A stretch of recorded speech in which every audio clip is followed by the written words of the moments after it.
The shot is scored! Look at the smile from that kid.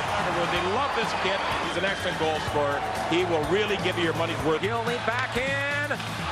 He scores! What a goal by Mogilny! Here's Mogilny. He's got a breakaway. He scores! Mogilny out in front. Score! Now a chance for running as he gets a shot away. The rebound, they score! Mogilny moving in. Score! Oh my.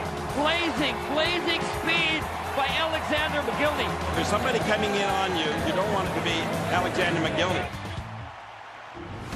Alexander Mogilny, selected in the 5th round back in 1989 by the Buffalo Sabres, a member of the IIHF Triple Gold Club. He won gold medal at the 1989 World Championship, gold at the 1988 Winter Olympics, and won the Stanley Cup with the Devils back in 2000. Played 16 NHL seasons, 1,032 points in 990 career games. This guy had blazing speed on the ice, Tony, but also a trailblazer off the ice as far as players defecting and coming over to North America. Yeah, I mean, he's the first guy that really took that big leap to say, I don't know what's going to happen back home when I leave, but I'm willing to take this venture on. And he came over here, and could you imagine coming to a foreign country, not knowing the language and having to jump into the NHL like he did? And I'll tell you, Patty LaFontaine shares a lot of stories about that year that he got to play with him in Buffalo.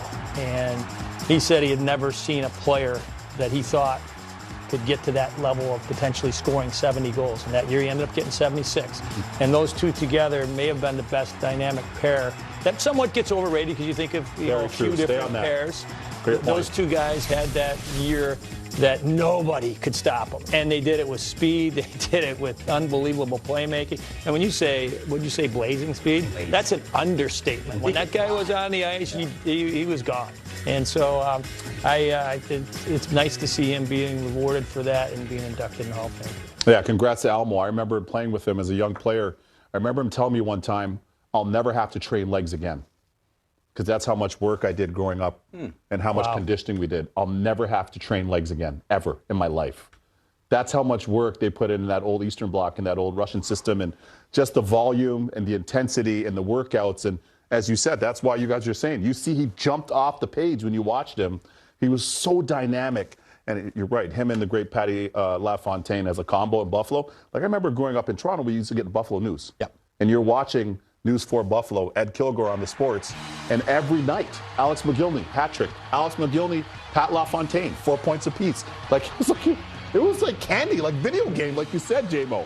You know, and he had a fear of flying early in his career. He used to drive. I don't think a lot of people know this. On the road, he would take a limo from Buffalo to Washington, Buffalo, New York to Hartford, Buffalo to Detroit. So you saw the legs and how he played. Imagine if he was actually on the team plane and rested, which he didn't get into until later in his career. So Almo, he was the man. He was a great guy. I loved playing with him. He was a lot of fun, good personality, upbeat, and just an absolute wizard on the ice. One of 30 players in that Triple Gold Club. Yeah. Elite stuff. And you mentioned the video games. It was one of my first hockey memories. Was playing with him in like Super Nintendo or Sega Genesis. You just had number 89 on the right wing. He was like better than anybody else in the game, just flying down. So for those of us who didn't make it to league, that was one of my earliest Alexander Mogilny.